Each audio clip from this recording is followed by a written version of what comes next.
Are you afraid that maybe the memory of Holocaust won't last for the next generation? That was a very good question. But I'll be honest with you. Yes, I feel the world is trying to forget. And this is why I started a foundation called Zachor, Holocaust Remembrance Foundation, to keep the memory alive, not to allow this to happen. And this is why we are coming here all the time. And, you know, unfortunately, we can't live forever. But what's going to happen after we're gone, I don't know. I started the foundation, and my children and my grandchildren will be working in this foundation. I made sure of it, to keep the memory alive. So we're doing everything possible. Some of us are, because unfortunately, human nature, what it is, people are trying to forget the bad times. The first impression was, we didn't know it was nighttime, and when they told us to get out of the train, I was holding on to my sister and my little brother, and they were screaming, women and children to the right, men to the left. And that's the last time I've seen my sister and my brother. They went directly to the gas chamber. We didn't know about gas chambers at the time, but it was a strange place because we saw those 4 or 5 chimneys with smoke and fire shooting out of them and ashes all over the place.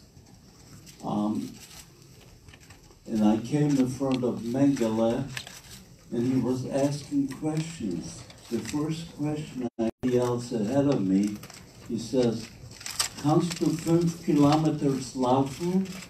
Can you run 5 kilometers walk?" And this young man said he had a bad knee, he would rather go by truck. The poor soul, they sent him to the right, which meant straight to the gas chambers. Of course, we had no idea that this meant gas chambers, but to me it didn't make much sense. Why would they ask such a question? I can see the barracks in front of me, but I figured that they are testing us to see if we're strong enough to work. So I was 15 and a half at the time, and I walked over to Mengele. He was wearing a white coat, and before he even asked me a question, I said, 18 Jahre alt, gesund und arbeitsfähig.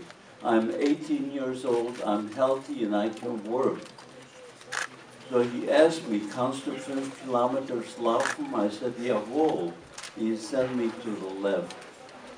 And then, of course, we went through the bathhouse. But when we came to the barrack, it was still nighttime. And the Stubenälteste, the man in charge of the barrack, this is what he told us. "Ha, you Hungarian Jews, you think you're here on vacation? Think again. You see those ashes falling down? Those are your mothers, your fathers, your brothers, and your sisters.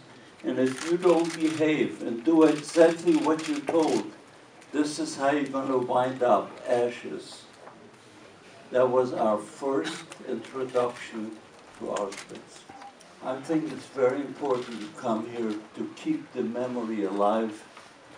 We have to do everything possible to keep this world from acquiring amnesia.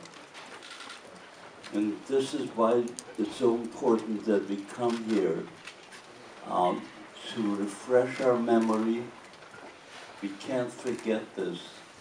And to make sure that the world doesn't forget. And that's one of the reasons why I feel it's important for me to come back here all the time to refresh my memory. And I'm a public speaker. I speak in schools and colleges. And I want to be able to tell the kids that I come here for that reason, so that if I forgot something, I should remind myself. because I do want them to know everything that was going on. It's hard to believe that civilized, cultured, educated people could become such monsters and go around killing innocent human beings. I'll never forget in the barracks that we were close to the fiery pits, and all night long we heard screaming.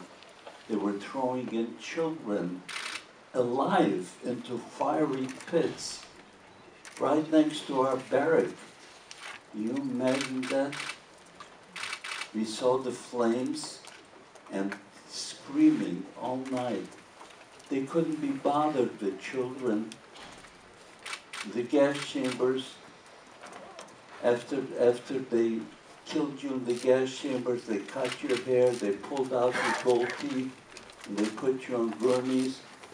But infants, they couldn't be bothered. The infants had no gold teeth, they had no hair, so they threw them on the trucks, dump trucks, on top of the half-dead bodies, and they threw them then into fiery pits. Unbelievable, unbelievable that this could happen. And it gives me sleepless nights, but I feel I have an obligation to the world. My obligation is to keep the memory alive. And this is the reason why I keep coming back here all the time, to remind myself, because life goes on, and it's easy to forget. I won't let this happen. I will not allow the memory to forsake, because I feel 6 million of our dear departed ones were slaughtered by the Nazis. And if I don't keep repeating it, and I don't keep telling the world what went on, they will be dying a second death, and I cannot allow this to happen. I come from a family of 7, and only I and my sister survived. The others were slaughtered. Slaughtered. Young people, everybody was killed.